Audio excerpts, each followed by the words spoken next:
আসলে এই ব্যাপারটা নিয়ে কথা বলার একেবারেই আমার কোনো ইচ্ছা নেই।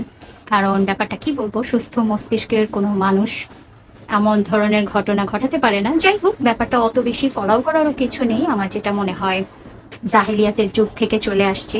কিছু এই টাইপের কুলাঙ্গার বাচ্চারা থাকে, আবার কিছু বাবা মারাও থাকে যারা নাকি নির্মম নৃশংস অনেক ধরনের ঘটনা ঘটিয়ে থাকে।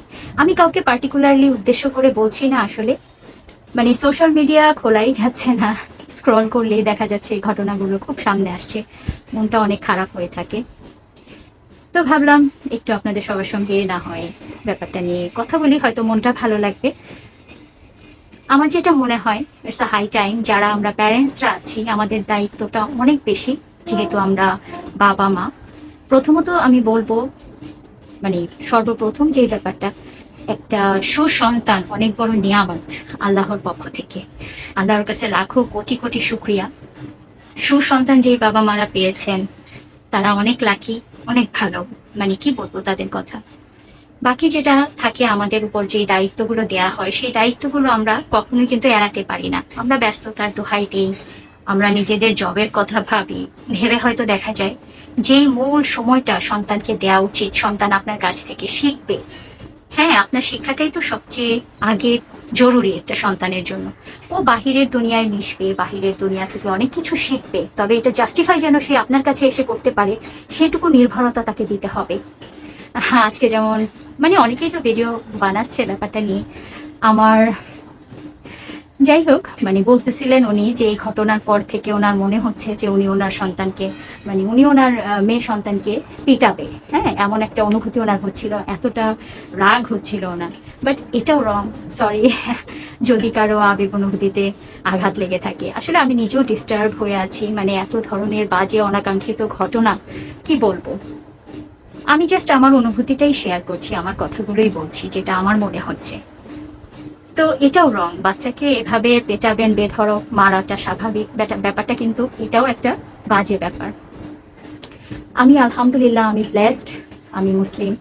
তবে আমার কাছে যেটা মনে হয়, আমি আমার ধর্মের যেটুকুন শিক্ষা, যেটুকুন পেয়েছি বা জানি, বা আমার ক্ষুদ্র জ্ঞানে যতটুকু ধরে, আমাদের ধর্মে যেভাবে বাচ্চাদেরকে মানে রেইজ করার ব্যাপারে বা বাচ্চাদের সঙ্গে ব্যবহারের ব্যাপারে যে আচার ব্যবহারটা শেখানো হয়েছে, আলহামদুলিল্লাহ। আর আমার তো মনে হয় যে কোনো ধর্মেই কোনো বাজে কিছু শেখানো হয় না। অবশ্যই সেই মূল্যবোধ শেখানোর ব্যাপারে অনেক বেশি তাগিদ দেওয়া হয়ে থাকে। আর এখানে আমরা আমাদের দায়িত্বটা বা দায়টা কিন্তু কোনোভাবে এড়িয়ে যেতে পারি না, আমরা যারা প্যারেন্টসরা আছি।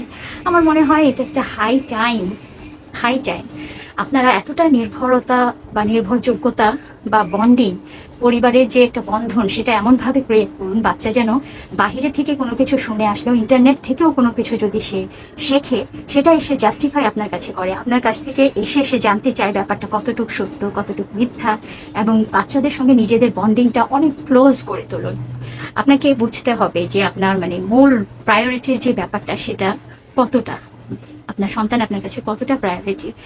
জাস্ট টাকা কামাই করা, টাকা কোনো ব্যাপার না, কাজ করলে কিন্তু এমনিতেই হয়ে যাবে, কিন্তু ওই যে মূল যে সময়টা, যেটুকুন সময়ে আপনার সন্তানের সাথে আপনার যে বন্ডিং ক্রিয়েট হবে, আপনার সন্তান আপনার কাছ থেকে শিখবে, ওই সময়টুকু তাকে দেওয়া অনেক বেশি জরুরি। তারপরে বিগড়ে যাওয়ার পর তখন আপনি যত যাই বলুন, এটা কিন্তু আর হয় না।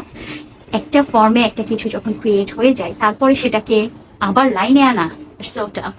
তাই আমি বলবো, মানে সমাজের এত অবক্ষয় বলুন বা পারিপার্শ্বিক যাই হচ্ছে, ব্যাপারগুলো নতুন না, অনেক আগে থেকেই হয়ে আসছে।